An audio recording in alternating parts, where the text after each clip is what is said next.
We are joined today by Primo Orpilla, and Primo is principal and owner of O+A Architecture in San Francisco. Primo, welcome to the Archispeak podcast. Thank you, guys. So excited. Yeah, we're going to be having a great conversation today about workplace design trends and all kinds of things. And you have a long history in this. Maybe you can tee us up. Give us a timeline, what you've seen over the last 30 plus years working in architecture. Yeah. So I graduated from San Jose State in 88, probably the worst time to come out of school and go into the job market. 89 was not a good time. And I didn't get the fancy job up in San Francisco or LA or New York. I got it in Sunnyvale, California, where I worked on pretty cool projects for Lockheed Marietta, Raychem. At that time, the Bay Area was, especially Silicon Valley, was really military complex. So all those companies were making satellites, tanks, weapons, and the only company that you might have heard of is Apple and Intel. Otherwise, there was no Google. There was no Facebook. It was very much a hardware driven economy down there. Hewlett Packard back then, right? Like HP. Yeah. HP. Xerox was still around. I mean, Philips, right. Things that you don't even hear about today. And this is like the cycle. It's very much like every 5 or 10 years, all those companies kind of go away and a new company appears. So I started my career in the Valley, really got into what I would say the first version of tech workplace, and kind of saw a lot of how that was. That was Dilbertville, a lot of cubes, a lot of very sort of static workplaces with a conference room and a cube, and maybe if you're lucky, there was an office or two, and maybe 3 conference rooms shared by 250 people. At that time, there was no big focus on this agile work. I think we saw that. I think we kind of realized, after doing so many TIs and so many build outs with this formula, we kind of like figured there's got to be something a little bit better for, and the workforce was beginning to change. So I feel like this was the beginning of where you were seeing the .com. I don't know if anybody remembers that, but it was about a 3-year period where all of a sudden everybody had a .com after their name. Right. Right. So this was actually a great time for experimentation. I think the Valley kind of was looking at, especially entrepreneurs, hiring and maybe creating workspace in a different way than, let's say, their father or their families had worked several years at HP. They wanted something different. So we kind of took that and we started developing new types of topologies of workspace. So I kind of feel like that was sort of the beginning, and then it cratered. And then we went back sort of to this old way of working because nobody wasn't, it was a bust. Yeah. It was an absolute bust. So you had millions of square feet vacant, that were tech companies that no longer existed. And then slowly, I would say to 8, 9, I mean, after we crawled out of that, because that was about 2003, we had like a 5-year kind of like really low point in workplace. I would say 09, 10 to 11. Then you're starting to see it reemerge again. And then we were very into what we call agile work, or more of an open plan type of design. And we were really lucky. We got to work with some really great companies and experiment with this new type of working. And I think we were knowledgeable enough that we wanted to kind of really explore workplace and really create next generation workplace. So yada, 2009 to now, there was a good 13-year clip. People think that San Francisco just fell off. No, it went for like 13 years of just enormous growth with workplace, big headquarters, real focus on good design for these environments, because people were working their long hours. We used some of these amenities to save time. So the idea was like, what can we do to help people save time and create things a little closer to the workplace, as opposed to commuting and having to go to, yet again, get your hair cut or walk your dog. Everything was kind of brought into the campus. It was very easy to do things. So lighten your commute, lighten your load. So we have done lots of different workplaces for all different types of companies, and the culture, the community they build, the leadership, all sort of dictate what this space might be, because they're competing. We're in a very, very tough place for talent. There's only so many engineers and software developers that come to this area, and they all got 3 or 4 other companies that are looking for that same person. So it is important that the workplace really perform and do certain things for a company. So I feel like, yeah, in a nutshell, our background has really been there, but we've gone to other companies and advised and done strategy and design for not just tech companies. We do all types of companies now.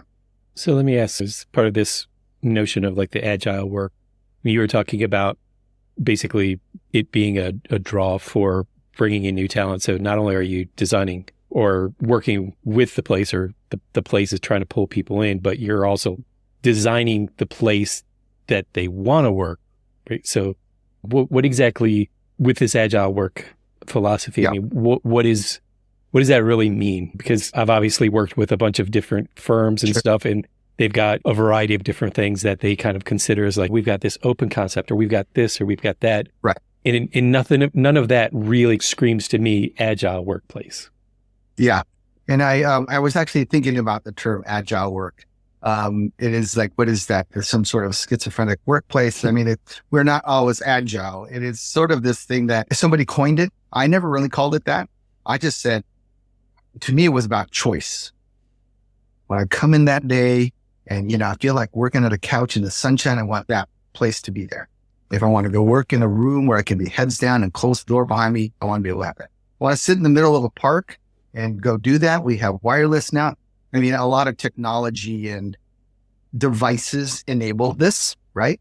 Right. Before, when I'm imagining we all started with a big 386 computer and we were tethered to a NEC monitor, and hopefully we got the 21-inch monitor and we were working all day doing that. Didn't even have the 21-inch. 15-inch, 17-inch, yeah. It's interesting to hear you talk about agile in an architectural sense, because that comes from the software development world, right? It's agile. It's a methodology. It's a way of working. I think in architecture, the closest thing we have to that is lean, project delivery types, where it's like a big room, integrated project delivery, and agile is very much like a methodology. But I like how you are tailoring that back to the use of space and choice, and having agile environments where you're offering a variety, I assume, of space types that people can use for whatever they would fit what they're doing the best way. That's exactly what it is. And so I never was a sort of agile work proponent. I never used that in any of the conversation I had. It was always more about choice. It's like, we don't know what this engineer or developer or support person is going to want that day. We only know that if we don't provide it, then they're going to be looking for it, and you're going to be losing people because the other guy has that and you haven't thought about it. So it really kind of gets into, what is it we need to do our best work? And if you provide it, then people like working there. Sometimes that is more amenities, more lounge areas. Obviously, food is a big deal. We're working on companies well before food was free and given to you 3 times a day. Now it's like, well, you're providing meals, right? Or you're going to do 2, or you're going to subsidize it, or you're going to have healthy snacks on another floor. So we really kind of delve really deep into this now. What kind of pushback, because you had talked about like the variety of workplaces that you've designed over the course of your career. And as it's become more like an amenity-based type workplace, how much pushback have you received from that, from developers or companies that you've worked for? Well, I mean, like I said, when I was talking about the 3 typologies, the conference room, the private office, and the workstation, I wasn't joking. That was the 3 typologies we probably worked with for 6 or 7 decades, right? And there was open plan, but you didn't get up from your desk and go find a phone booth or a frame rate booth to go make a phone call in. You did it out in the open, where everybody could hear your conversations. So to me, it's like, we kind of like the pendulum always sort of kind of moves all over the place. I feel that if we are kind of doing our job, we're kind of really focusing on the end user, the type of people using the space. And we actually do a very kind of strong diagnostic. I'm like, well, your engineers really don't sit here. They kind of go here, and then developers like to meet in these spaces. So, we want to kind of have them have these hopefully moments where they can kind of join and collaborate. So we kind of engineer the serendipity a bit. We kind of like put coffee station here, juice bar here, and then, library hearings, like hopefully they kind of connect. And I don't know if you know, I'm familiar with the story of Pixar. So when Steve Jobs was designing Pixar, he said, "Hey, we should only have one set of bathrooms in the main hall. So everybody has to go to this thing." Put them on the other end of the building, right? It was like so people could overlap and connect on the way there and on the way back. And we do that now with coffee bars and all kinds of things. Yeah. Yeah. So we've all kind of learned that we can just place a certain amount of amenity in an area and kind of draw people to it. So I feel that was kind of the beginning of like, oh, well, we don't want to do centralized bathrooms on a 3-acre campus. We want to kind of have some things that like kitchens and food are usually a good way to draw. So one large cafe or cafeteria, one big area where you can kind of break bread with your colleagues and hopefully spark up a conversation. But yeah, I'm not sure if I answered your question, but we're looking at a lot of different things when we're dealing with space now. And what was amenities is now kind of a must typology. Expectations. Yeah. It's expectations. It's like, oh, you don't have a room for me to meditate. You don't have, I need a prayer room, or I need all these other things because other companies are providing them. And you're not including me in your thoughts if you're not thinking about the things. So it's really become hyper. You've heard it. Human centered is very focused on the end user. And it's like, why would I come work here if, you don't provide what they provide down the road or they provide over there? And I mean, I'll tell you that I've actually made a choice in places that I've worked based off of what the offering of the office was. The resources available. Yeah, exactly. Exactly. Yeah. One of the threads that's really kind of we've seen present in this series of episodes that we're doing is outdoor space. And you're in California. I imagine this is a big component. And I want to take that to the next level with this conversation, because I'm imagining the kinds of companies that you're talking about. We really need a tech-infused outdoor space. We need a lot of extra kind of layer of infrastructure out there to accommodate the kind of work that needs to happen. Can you talk about that? Yeah, I think, believe it or not, here we actually did have access to the outdoors, but I wouldn't say it was as easy as one might think. Maybe some of the newer campuses took advantage of it, but really to have good Wi-Fi, to have power, to have kind of the features you need to really operate out in the outside of a building, nobody really kind of thought about it. We do it now because now it's more deliberate, but we wanted to kind of think about, especially after COVID, people are not going to want to go in the buildings all day long. They want to go get in. And I have clients right now who every time we have a meeting, we go outside. They don't want to be in a conference. People in there. They got long COVID or something happened. So they're kind of very conscious of where they're sitting. So we're very careful to like, hey, have you thought about maybe having outdoor conferencing area, meeting spaces? And they're really wired, or they have heated seats. You can now buy these really cool concrete slab seats and benches. And you can sit out there. I mean, you don't have the problem as much as in Southern California, but here it's kind of cold in the morning. We don't want to sit on a cold park bench. So you kind of want to also provide the right product and the right connectivity and power. And then, can we have AV outside? Well, you can project. You can have outdoor speakers. So you kind of provide a lot of these things that weren't so readily available or thought about. So we're making a more deliberate push to make the outdoor a usable space, just not a sitting area. And you mentioned COVID. I mean, what else did COVID do to workplaces? I imagine, like, we experienced this working in architecture that, okay, now you went from one office to 100 offices because it's everybody's basement or spare bedroom or whatever. What did you experience, or what have you've been talking to all these companies, what have they experienced as they're contemplating how to get people back in the office, or why to even bring people back to the office? It's really interesting to see what some companies offered up in that time period. And a lot of it was to not lose people. So they said, we're going 100% remote, or, we're going to, and a lot of them are walking that back because some of the challenges are culture.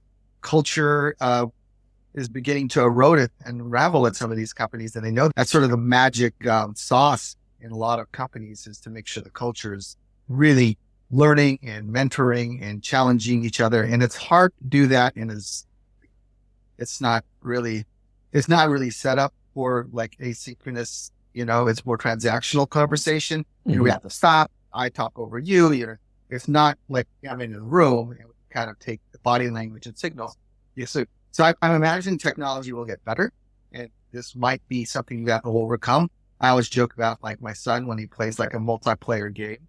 I think the kids are in the same room with it, but no, they're across the street or they're in a different city and they sound like they're having a great time in a virtual play setting. So I feel like there is a generation that will adopt it and have that, but then we're also finding that they're not socially as prepared. There's definitely some nuances in what they're missing. Yeah. And I feel like this is where culture really either makes or breaks a company. And one of the number one things we're trying to do with these spaces is build culture, is build community. And most companies that are doing innovative work, not just innovative work, are finding it very difficult, and productive levels have sort of dropped off because of too much remote work. So these amenities a lot of times are there to attract people back to the office. And one thing that we saw talking with multifamily architects and residential architects in this series is that they built a lot of these things at their house. And now they're going back to the office and they want to have those same amenities that they put in their house in the office. Yes. So it's attractive, but it's also, like you said, it's still kind of giving them what they want and what they need because it's all about expectations now.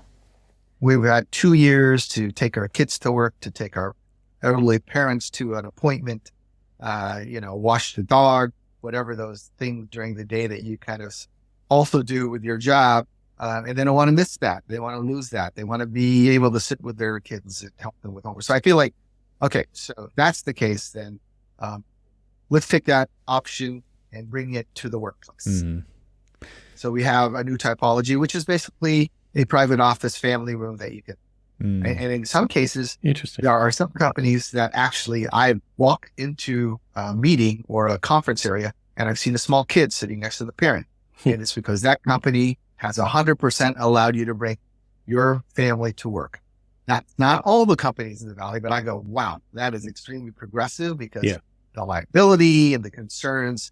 But now it's like, dogs were one thing. Now we're bringing our kids and now we're bringing our parents. It's like, you need to kind of think of who your audience is and your employees and what their needs are, because you're going to kind of now be a provider of that. You need to think about it. Otherwise, somebody down the street is going to offer it and they're going to pick you over them for that. As you're talking, I'm thinking about our workspace. Where I work, we're actually nestled in the Under Armour campus. And one of the interesting things that Under Armour offers that, we're lucky enough to actually be able to take advantage of is they have an on-site cafeteria, cafe, not cafeteria. It's far more upscale than a cafeteria. Right. They have a gym. They have a daycare center. They actually have early childhood learning. They have an outdoor track, all of these different things. We just happen to also be located on, Baltimore's Inner Harbor. So there's an outside deck that people go out and they eat in the sun and watch boats go by and all of these other things. And when I was saying that one of the reasons why I chose, I was referring to where I work now. And it was because of all of these amenities that were offered. 100%. Because it's pretty amazing because you pretty much can do everything that you would normally leave the office to go do. Hey, I need to go to the gym. Well, your gym's like literally 5 steps away, those kind of things. Right. I'm assuming that's, you're seeing that often with requests from your clients. Yeah, I think, the goal is always to keep them on campus because they know that the work happens there and they can kind of meet people and hopefully innovate or get ideas. We have seen how just kind of putting a couple of gym equipment on the floor is not as good as building like a separate gym. Yeah. Because the separate gym means that I'm going to a place and I can work out and there's a trainer and it feels like it's not just an add-on to the floor. So you need to kind of really look at them and go, okay, what's the investment? And the return on investment is like, well, everybody keeps on going to the gym. And by the way, they come to work now because they all want to work out now. So I feel like it is definitely something we've seen is like, gosh, I thought it was like, we're going to build an entire building and just dedicate it to gym equipment and a juice bar and yoga. It's the biggest draw on one of our projects. It's Wow.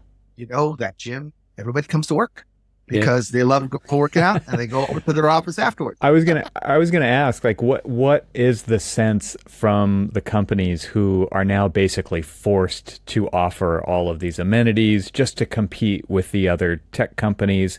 But it sounds like, based on what you just said, that like it's super successful. And so you get to, as the designer, when you're going through that kind of discovery phase and the programming phase of the project, Right. and you're trying to figure out what's going to be in the project, you can point at those success stories and say, like, it actually works. Like, it is an investment, but it actually works. I mean, we honestly have put together case studies because we got to talk about this. Yeah. And this happens to be an athletic shoe company. So it's very easy for them to invest in that kind of stuff because everybody there is an athlete and they bring athletes in and it's like, oh, well, we need this thing as a part of our market. No, it's become a real draw. Yeah. And there's some companies that go, well, we want you to go home. We don't want you to stay here. And I get that too. That's like, don't provide a gym then, provide something else. I think it's really based on the type of company and the community they're building. Right. But I think you brought up a good point earlier about that it's also a way we kind of kept starting to say marketing, but then kind of like veering away from saying marketing. But it's a way to market your company to draw in talent.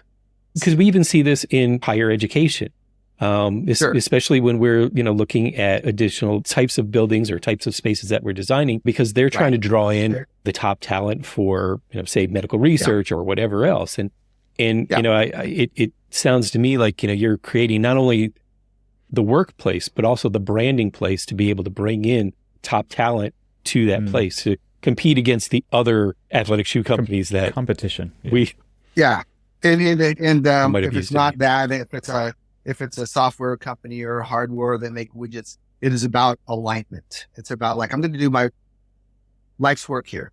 I want to go to a place where everything that they're speaking to me, I align with their vision. I like healthy foods. What they value. What they value is really also, we call them basically principle. What are your core cultural touchstones and values? Because we need to make sure that's a part of this design. Right. Yeah. And people don't understand that, that's not specking colors and paints, being somewhat scientific about it. It is like your culture really needs to read through in this environment, the way you treat them, the way you kind of feel space should be curated. People notice. It's like if you take one lounge, you clone stamp it 50 times in the building, guess what? Nobody uses those lounge spaces. If you curate that space and you kind of do it with a little bit more love and care, it's like, oh man, look at, they put a board game down or they do this. So it could get a little cheesy at times, but I feel like it's okay to kind of at least have that conversation with them because they more or less go, well, I didn't think you needed that. Well, you kind of do need that.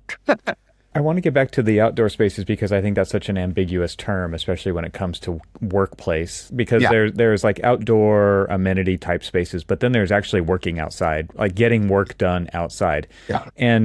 Some of the most interesting outdoor spaces that I've experienced, Cormac and I actually together were at the AIA conference on architecture in New York City, and we got to walk the High Line, right? And I saw images of your work, and I'm like, this is like the High Line, like that. And because it's so good at creating spaces that it's not just wide open space. It's not an alley, but it's integrated seating, integrated workspace, integrated vegetation, lighting, technology, people watching.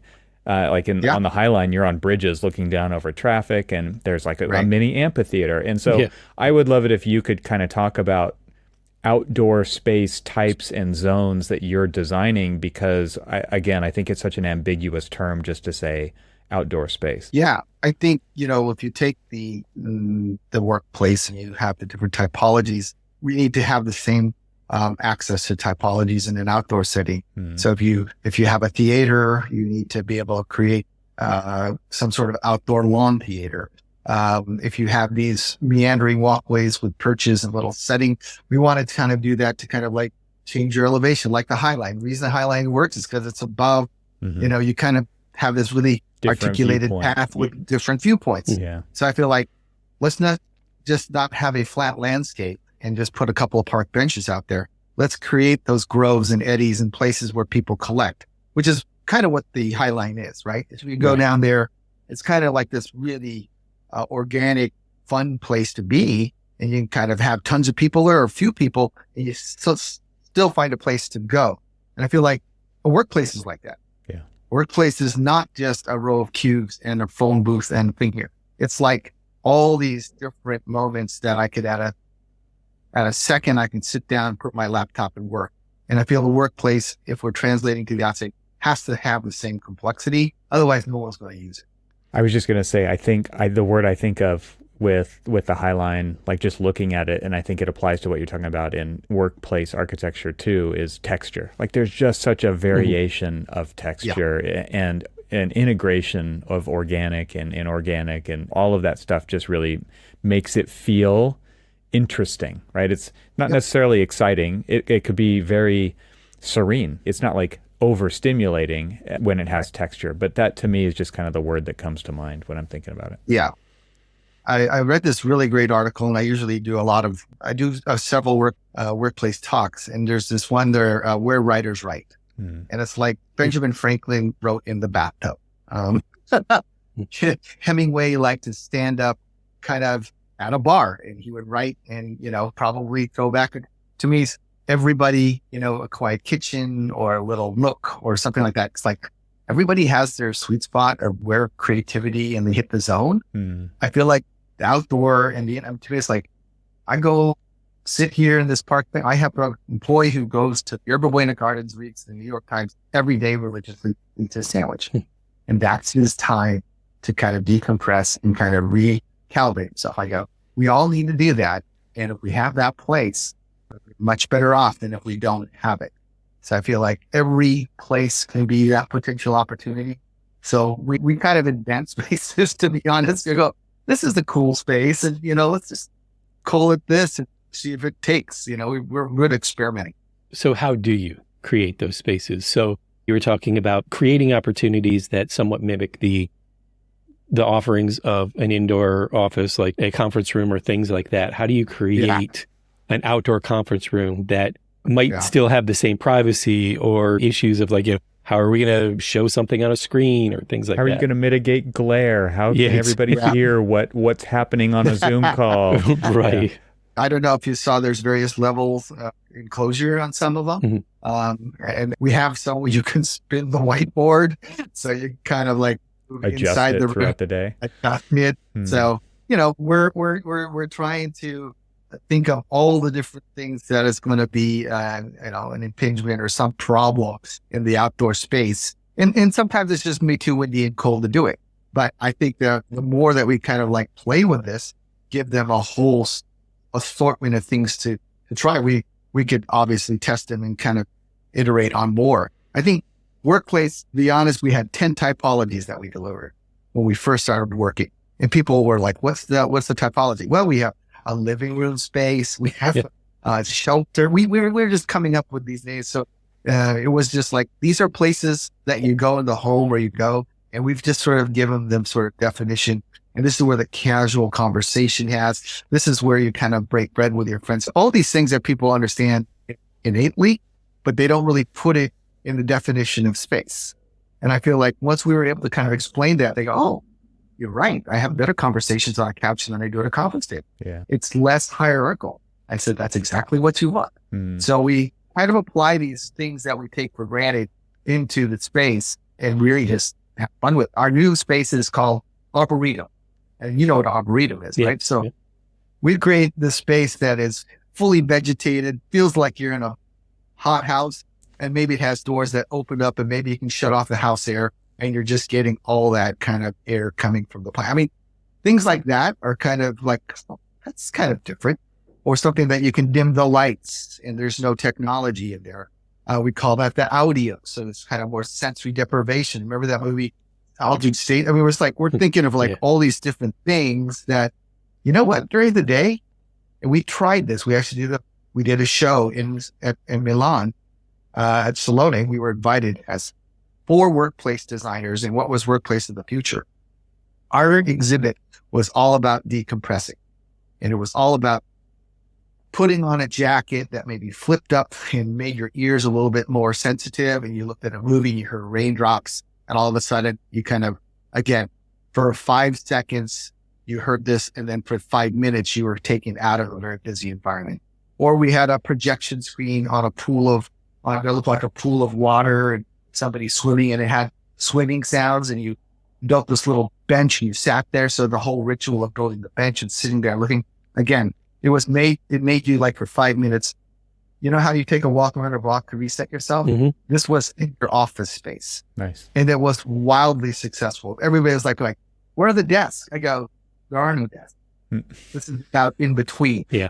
This is about going from desk to conference. You take 2 minutes here, 3 minutes that here. Transitional space. And that transitional space is like resetting yourself to do your work.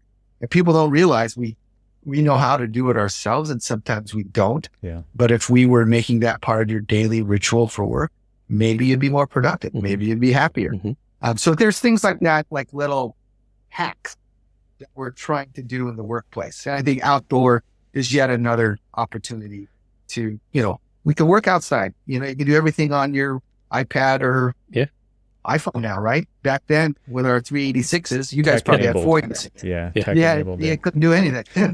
The idea of the Arboretum is super interesting. I think the most famous version of that is the spheres that NBBJ did for Amazon in Seattle, right? It's like these crazy spheres, but they're conference rooms, right? That's what they are.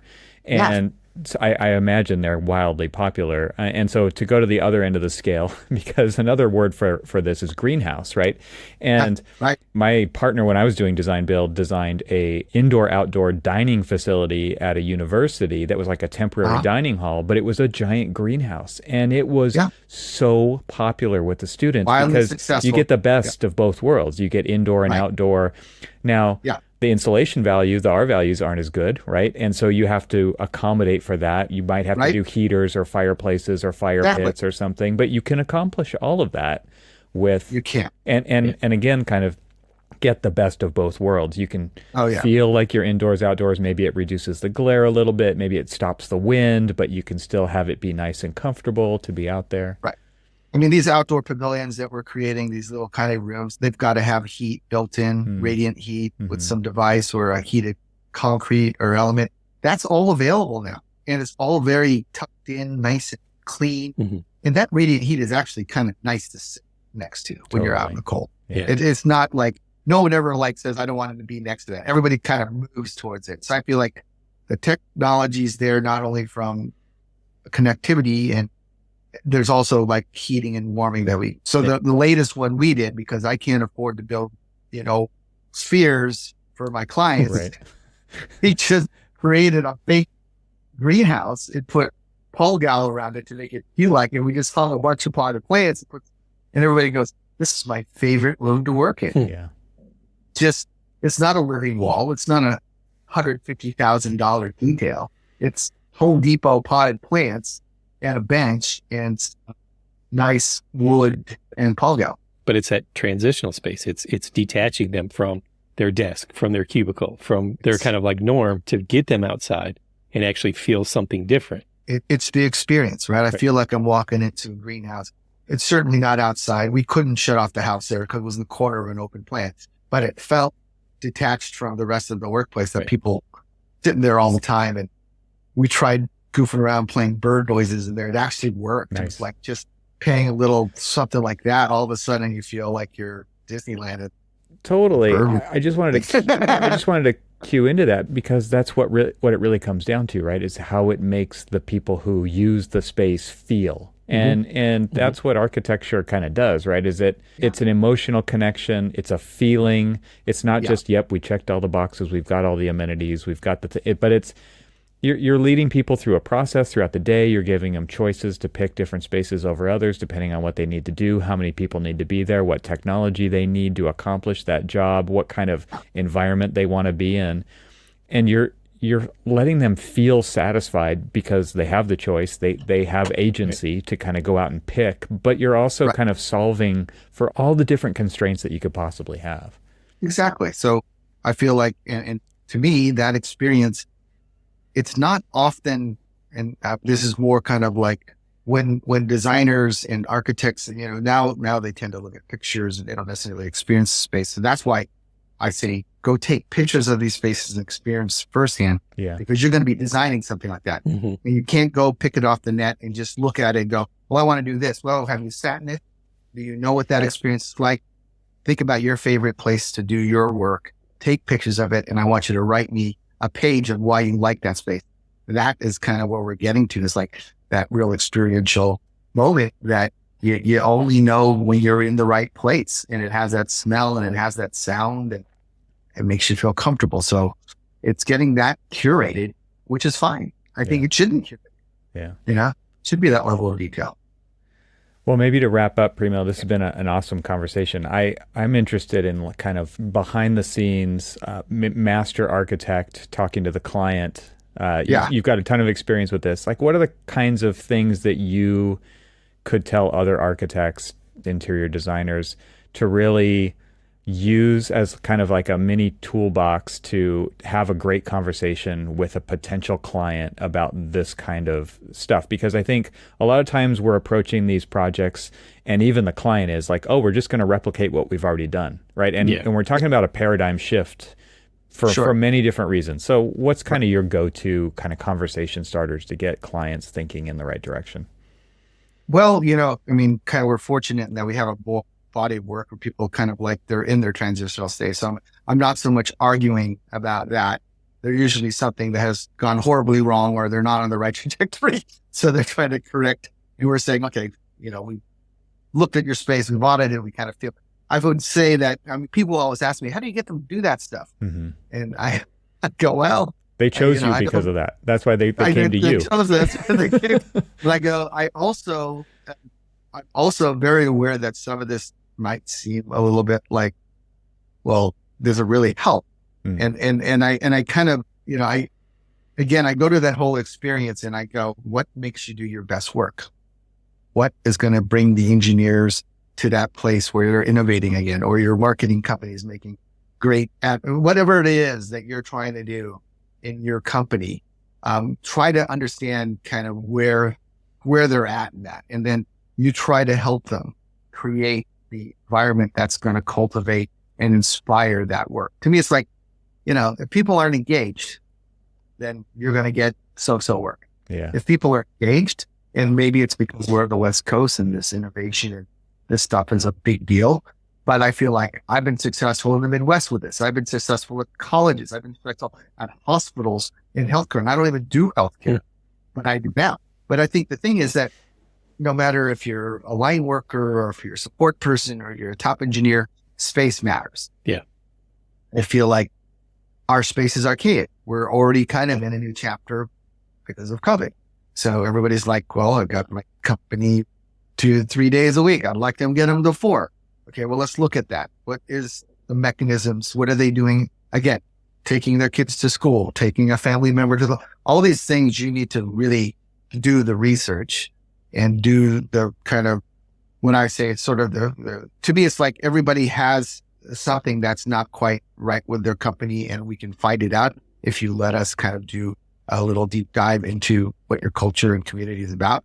And that means asking employees kind of what's working and what's not working. Yeah. Sometimes you don't get that. So sometimes you have to take a sampling from the folks, but we can kind of usually right away tell.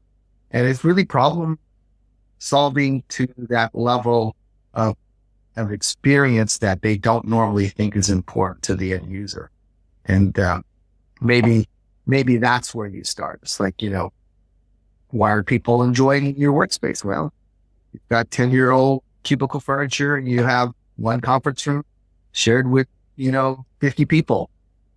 Yeah. Right away, you have a big red flag. You don't have the space for them to have private conversations, to do the things that they need to do their business. So people will pick you last as a company to work for, and you won't get the top talent. Yeah, it's interesting how it's shifted from you'll be happy that you have a job, that you work here, to it's completely flipped. It's like it doesn't work that way anymore. You would be lucky to have me. And what are you giving me? Totally. Yeah. I mean, generationally, you're absolutely right. Yeah. And that's the other thing. We have a generation that's going to be the majority of the workforce, and they have a very different attitude towards working space. So you need to at least design for that new generation, that they are going to take off at 5 or 5:30, and they are going to do that yoga class and hang out with their friends. And they are not going to work till 10 o'clock doing what we did to make sure the deadline got hit. But let's try to also provide the things that makes it so, well, if we are, there's hot food in the refrigerator and there's something here. I mean, you're always kind of trying to figure out what the next, thing is that is going to kind of maintain happiness and keep culture and that really alive. And that's why you have to look deep into what these companies are doing and what they're offering. But bringing it back to what is going to enable them to do their best work, I think is a great direction to steer that conversation, because that's why you're doing this in the first place, right? It's not what can I do to get them back in the office? No, it's like we're in business for a reason. What is the reason we're in business? And then amplifying that all the way down the line to the people who you are paying to be there, or you're trying to get to come work there. It's like, so you can do your best work that you've ever done. And we're creating a place, a tool to make that happen. And this architecture happens to be that tool. Yeah, exactly. I mean, placemaking tool, whatever it is, it's really, if we don't think about it to that level of detail. And I think, to me, it has been about like, let's get a place where people align and want to do that great work. And some spaces just don't speak to you that way. And that's why they don't get the best talent. They don't often have the best productivity. Well, Primo, this has been fantastic. I've learned a lot, and I'm going to put pictures of kind of some of the spaces that we would talked about in the video version of this. So if people are listening on the audio version, they'll need to go over to YouTube to look at it. But I think to truly appreciate the kinds of spaces that you're talking about here, it would be great to see those. And so thank you for providing those as well. And we'll put links to your website in the show notes for this episode. And is there anywhere else that people can find out? Maybe you want to say the website and so everybody knows what it is. It's O-plus-A.com. It's terrible URL, but you can't plus signs. And we didn't know that when we came up with our freaking name. So O-plus-A. It's long and it's terrible, but you can find a lot of good stuff.